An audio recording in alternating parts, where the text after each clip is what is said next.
In this retro anime review, I'm going to be looking at an OVA that was one of the most violent and gory anime that I've ever seen, and it was one of the first anime OVAs that I personally ever saw many years ago, and thus was one of the anime that was somewhat responsible for making me become a fan of anime and getting me to watch all these old 80s and 90s anime OVAs. And this anime OVA is Yoma. It's probably better known from its English release title of Blood Rain: Curse of the Yoma. This was a 2-episode OVA with both episodes releasing in 1989. It was directed by Takashi Anno and animated by the studio JC staff. It was based off of a short 2-volume manga written by Kei Kusunoki. It seems like her most popular work by far is her 2005 manga Bitter Virgin. Unfortunately, I wasn't able to find this manga online at all in any language, so I wasn't able to compare it to the animation, even in terms of art style, let alone the story. So I couldn't tell you if it's similar to the manga or if it's a good adaptation. The story takes place in a somewhat historical, feudal Japan setting, specifically the ever-popular time period of Oda Nobunaga's unification of Japan in the 16th century. The main character is a young ninja named Hikage. He is a member of a ninja clan fighting for the Takeda clan to oppose Nobunaga's conquest. The bloodshed caused by all of the warfare and violence gives opportunity for demons to arise, and they begin to terrorize the land and begin work to resurrect their leader, a powerful demon named Kikuga no Miko. The leader of the Takeda clan ends up being killed by one of these demons. There is another ninja named Maruo, who is Hikage's best friend. Shortly after the leader of the Takeda clan is killed, he suddenly flees the village unexpectedly, even attacking Hikage in the process. Hikage is then ordered to track down Maruo and kill him before he was able to leak that the leader of the Takeda clan had been killed. Hikage tracks Maruo to a strange village but loses sight of him once he gets there. He remains in the village for some time, investigating the area and checking the houses to see if Maruo is hiding there. One night Hikage hears a scream coming from the forest, and he runs to the forest to investigate, and he finds some of his fellow ninjas torn to pieces by a giant spider demon in one of the goriest scenes I've ever seen in an anime. This leads into one of the best scenes in the entire OVA, when Hikage has to square off against the spider demons that are living in a temple on the outskirts of the village. He finds out that the spider demons are guarding the temple and are using the villagers as blood sacrifices in order to resurrect their leader, Kikuga no Miko. After defeating the spider demons, he goes into the temple where he finds a large pulsating mass similar to an egg sac. He cuts it open, and inside he sees his friend Maruo feasting on a villager. It's revealed later on that Maruo is the vessel for Kikuga no Miko, who is the Yoma who rules over all of the Yoma of the land. He entered into Maruo when Maruo was a baby and is now awakening now that it is the opportune time for him to take control. It's shown in the second episode that Kikuga no Miko will have to fuse with another demon known as Majumi no Miko, who is the Yoma who rules over the Yoma of the sea. Once fused, they will create a powerful being who will then lead the Yoma in taking over the world and ruling over it. At the end of the first episode, after Hikage finds Maruo in the temple, Maruo leaves, and the second episode mostly centers around Hikage tracking Maruo down and killing any Yoma that he finds on his path on the way to him. This time tracking down Maruo, not because of his orders as a ninja, but to stop the monster that Maruo has become.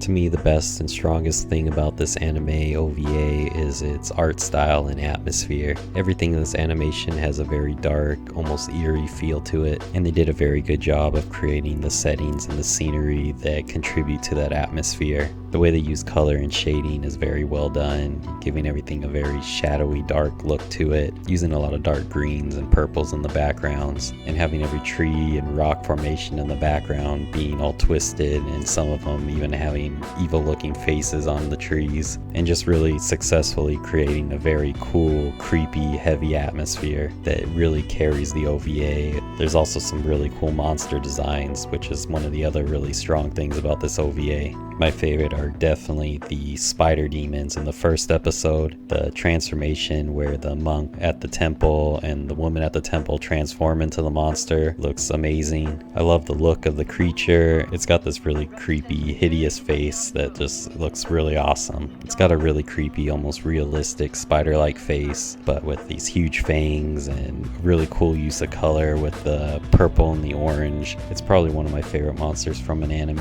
and I love a good transformation sequence when a human turns into a monster, and this one is one of the best.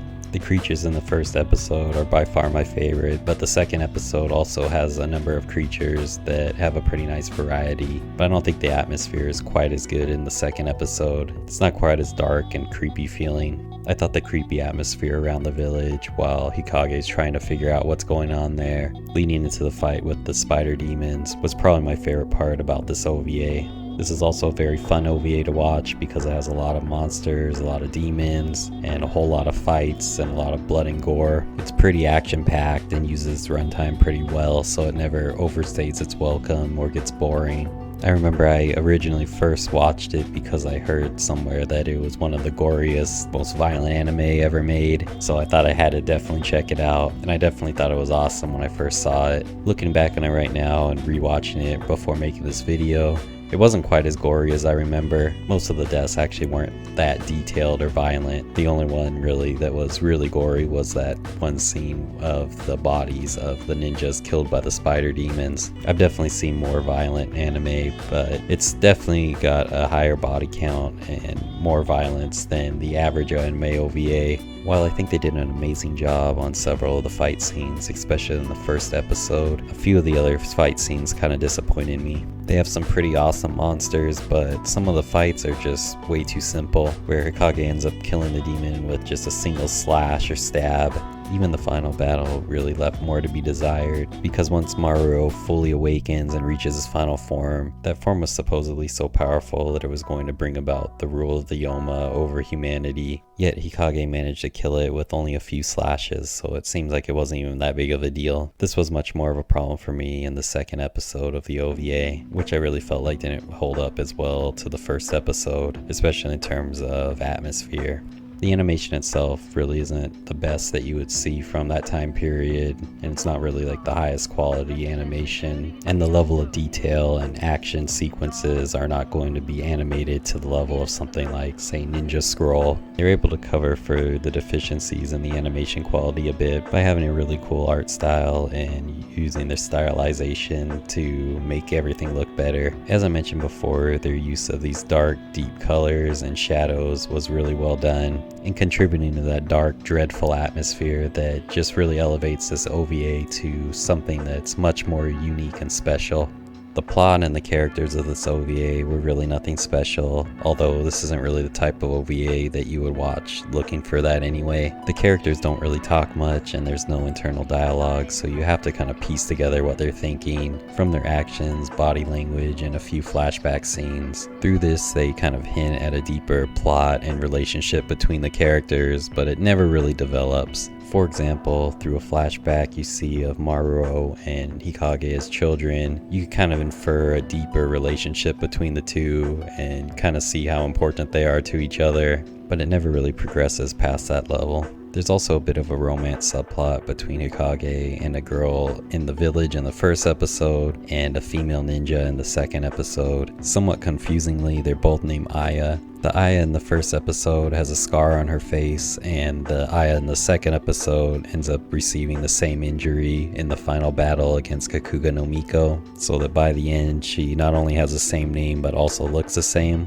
I don't know if this was supposed to mean there was some sort of connection between the two, or if this was supposed to represent somewhat of a second chance for Hikage as he failed to save the Aya of the first episode, and now that the ordeal is over, by the end of the OVA he's able to be with the Aya of the second episode, but I don't know. There's also a spirit of a woman that Hikage and Ayo come across who aids them in fighting one of the demons. She was in love with Maruo, but ends up getting killed by him due to him losing control once he starts to awaken as Kakuga no Miko. So there are some interesting character dynamics, but they're only kind of touched on and don't really go too deep into them. So there's really only hints of deeper, more interesting character dynamics going on here. And despite not really exploring them very well in the OVA, I think there is the basis of a pretty interesting story here that maybe they could have explored deeper into if they had more runtime, or possibly it was done better in the manga, but I wasn't able to find that, unfortunately. I'm gonna give this one 3.5 stars out of 5. This is a very entertaining OVA and is definitely worth watching. If for nothing else, it's incredible atmosphere. It's got a great look and feel to it, and a style that's not really replicated in very many anime, and that makes it definitely worth watching and one of the better anime from that time period. So if you watched this far, thanks so much for watching. Please do subscribe to my channel for more videos like this, and please like the video and leave a comment because it does really help the video out quite a bit. And thanks so much for watching. Until next time, bye.